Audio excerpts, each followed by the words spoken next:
ओम शांति। आज का जो विषय है वह है ईश्वर।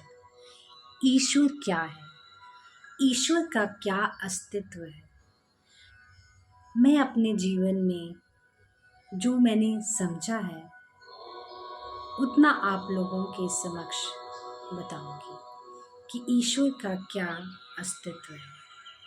हमारे ऋषि मुनियों ने अपने अपने ढंग से ईश्वर का अस्तित्व बताया है। ईश्वर किसी एक स्थान में नहीं है, ईश्वर कण कण में है। मानो तो पत्थर में भी ईश्वर का वास है।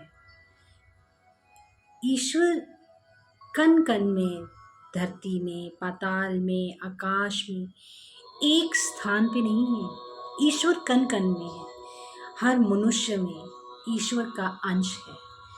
हर जीव जंतु में ईश्वर का अंश है। पानी में ईश्वर है, पत्थर में ईश्वर है, आपके पेड़ पौधों में ईश्वर है।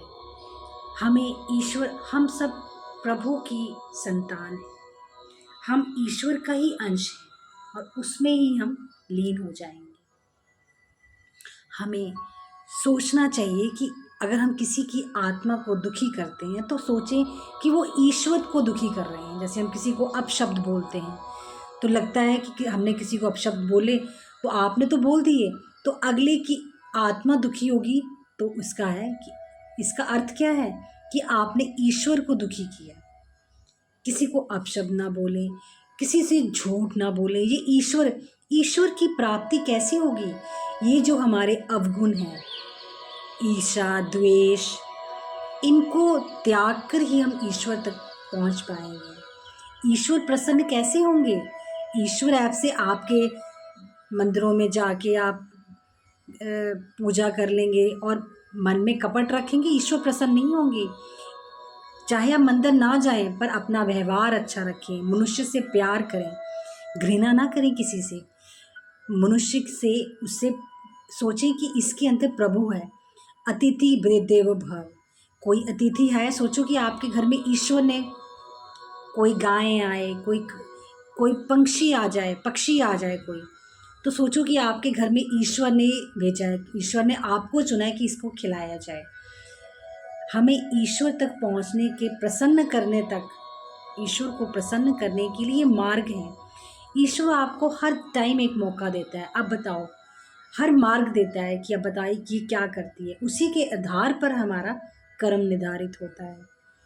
अगर ईश्वर तक पहुंचना है तो हमें अपने व्यवहार को अच्छा रखना होगा। प्रेम का भाव, जो हमने पहले भाव पढ़े थे, उसमें से एक भाग है प्रेम का। जीव से प्रेम करिए, घृणा ना करें, सबसे प्रेम करें, सच बोलें। सच का जो एक अलग ही मन को संतुष्टि मिलती है। आप झूठ बोलते हैं तो आपके मन में एक भाव रहता है कि मैंने झूठ बोला है, मन आपका पवित्र नहीं रहता। हमें अपना मन पानी की तरह साफ रखना है, अपनी आत्मा को पवित्र रखना है। छल कपट से हमारी आत्मा मैली होती है, वो ईश्वर को प्रसन्न नहीं कर पाती। ईश्वर को प्रसन्न वही लोग होते हैं जिनकी आत्मा स्वच्छ होती है, पानी की तरह निर्मल होती है। हमें अपने चाहिए कि हमें आत्मा को निर्मल बनाना है। वो आत्मा निर्मल कैसे होगी? छल कपट, द्वेष, ईर्ष्या से दूर, हम इस सब से ऊपर उठना है। जो कुछ कहता है, आपको किसी ने कुछ कह दिया, आपने भी उसको कह दिया, तो आप में और उसमें क्या फ़र्क रह गया? अगर वो कह रहा है ठीक है, वो अपना कर्म कर रहा है, उसका कर्म है करना, वो भोगेगा। और आपने ईश्वर को छोड़ दिया क्योंकि आपने ईश्वर की भक्ति में है। ईश्वर आपके, जैसे आप गाड़ी में बैठते हैं, आप एक सफ़र में हैं, ज़िंदगी हमारा एक सफ़र है, हम उस गाड़ी में बैठे हैं। अगर आप किसी गाड़ी में बैठते हैं तो आप, और ईश्वर जो है हमारा ड्राइवर है कि गाड़ी चला रहा है कि कहाँ ले जाना है हमें। अगर आप किसी गाड़ी में बैठते हैं तो आप ड्राइवर के पास बार बार उठ के नहीं चाहते कि आप कहाँ जाएं, कब ठीक चलाना, गाड़ी ठीक चलाना, कोई ये ना हो जाए।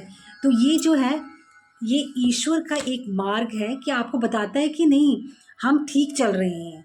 और ये जो है, आप बार बार जो ईश्वर करता है ना, वो हमारे ठीक के लिए करता है। हमें पता नहीं होता कि ईश्वर क्या है, क्या हमारे आगे भविष्य में क्या होना है, पर ईश्वर ने सब कुछ सोचा होता है।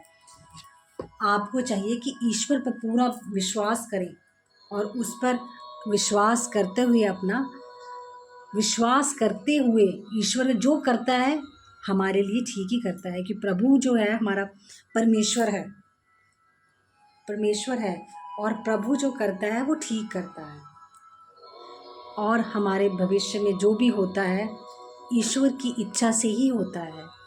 और जैसे कि मैंने बताया कि कण कण में ईश्वर है, उसके वास को समझिए और अपने भाव को ईश्वर के प्रति पवित्र रखिए, पवित्र आत्मा रखिए, तभी हम ईश्वर तक पहुंच पाते हैं। हमें ईश्वर तक पहुंचने का यही एक मार्ग है जिससे हम ईश्वर तक पहुंच पाए। और हमारे इसी भाव को मैं समझी हूँ अपने जीवन में कि ईश्वर तक प्राप्ति हमें ऐसी हो सकती है कि हम ईश्वर को प्रेम से, दया से और अच्छे भाव से समझ पाएँ।